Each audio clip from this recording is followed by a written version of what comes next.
Now, we have a guest. Dennis Scott is joining us live from Dallas. He will be working the game tonight, and as you might recognize, it's Velvet Tuesdays. Crunch Velvet. What is that? Crunch Velvet. Okay. You and 3D got the velvet on today, Yes, Steph. yes. That's right, baby. He's inspiring. It's Tuesday. All right, so Dennis, we talked a lot about Porzingis expected to come back tonight. Do you have anything to further update the situation or any observations that you've seen?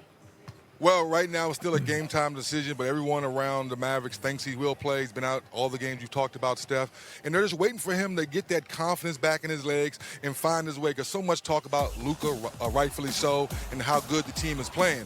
But if this team really wants to go deep in the playoffs, they have to find a way to get Porzingis healthy, happy, and understanding where he fits in this offense. Because as Luka continues to attack the defense and set things up, in the fourth quarter, you may need someone else to go to make some shots for you or get double teamed, and Porzingis can do that. 3D, with the Clippers now, with Kawhi playing the way he's playing, this is better for me than this load management stuff. This team is a better team when he's on the floor. Even with Paul George out, what does he give this team and give the confidence to them so they can continue to win and get on that roll that they need to get on? He gives them belief. When he's on the floor, they believe any given night they can go out and win any ball game against any team. They know defensively when he and Patrick Beverley and the rest of those guys are on the same page, they can stop anyone. And, of course, in the fourth quarter, you give the ball to Kawhi. He does make good decisions. You know he can knock down the three. And he's not afraid to go in and get the mid-range game going because he knows that's where he can get fouled and get to the free throw line. So at the end of the day, the Clippers understand when Kawhi's on the floor, good things happen. No Paul George tonight. The hamstring, he's still nursing. But when he comes back, we know Paul George is one of those type of guys. He'll fit right on in and won't miss a beat. But to your point, when Kawhi's on the floor, things normally go well. 3D, going back to the Dallas Mavericks, I got a couple questions about Porzingis. First of all, is he going to be on any type of minutes restriction tonight? How is that going to go? And also, are the Dallas Mavericks going to look to try to get him off to a quick and fast start by maybe calling a couple of plays for him? I know Rick Carlisle said he didn't particularly love the post-ups, but I think that's something they might have to add in. Porzingis is 7'2", can't have him just camping out behind the three-point line. Well, I'm going to go with the latter part first. The reason he doesn't post up a lot, guys, because that base of his foundation of his legs aren't strong enough yet. So when you go back and watch the video of the games he played this season, every time he's tried to post out, guys have pushed him off the block, and he ends up at the three-point line. So Rick Carlisle and the coaching staff is trying to figure out ways, to your point, B. Wood, is how do we get him some pick and pops or some pick and rolls to the basket to get his rhythm back. In the first part of your question, no minute restriction. It's all about how he plays and how he's running and how he looks is how Rick Carlisle will play him tonight. All right, 3D, before we let you go, I got to ask you about Luka Doncic, the boy wonder. Has he said anything or alluded to the fact that when Kristaps does come back, does he want to do more to kind of keep him engaged in that offense?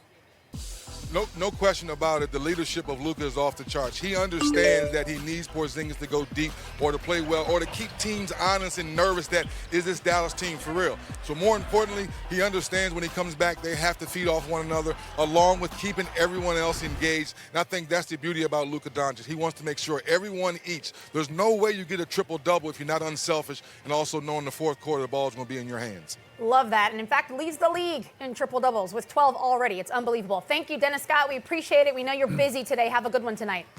Hey, I see you, Velvet Girl. I see you, Velvet. Velvet Jones. Yes, sir. Thank you, 3D. All right, guys. Always inspiring. I love Dennis. He brings it too. He always knows what's happening when he's in location. And he shared with us Luka Doncic, an extraordinary leader. He's a sophomore in terms of his years in the league. And it seems like his wisdom is just off the charts. We know he can perform, but it's how he does it. What impresses you the most? What impressed me is he's so poised, like you said.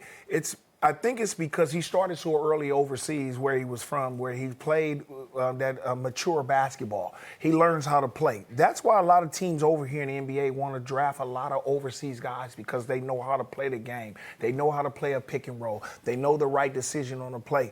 They know that they can get that from them right away when they come over to play in the NBA. And I think that with him, he's not a sophomore. He already knows how, and this game fits his game. It's an up and down game. It's a one-on-one game, and he knows no one can guard him one-on-one because he's so strong, he's so big, he can get to the basket, and he can shoot the three. That's what's so good about it, and you don't usually see him struggle. He might struggle one game, and then then he's going to give you 10 good ones. Right. And that's a good thing about this kid is because when he struggles, he comes right back and gives you 7, 8, 9 good games in a row, and they go on a roll. I pretty much have to piggyback off of what GP is talking about. The poise combined with the skill set is what really separates Luka from me and why I really am impressed with this game.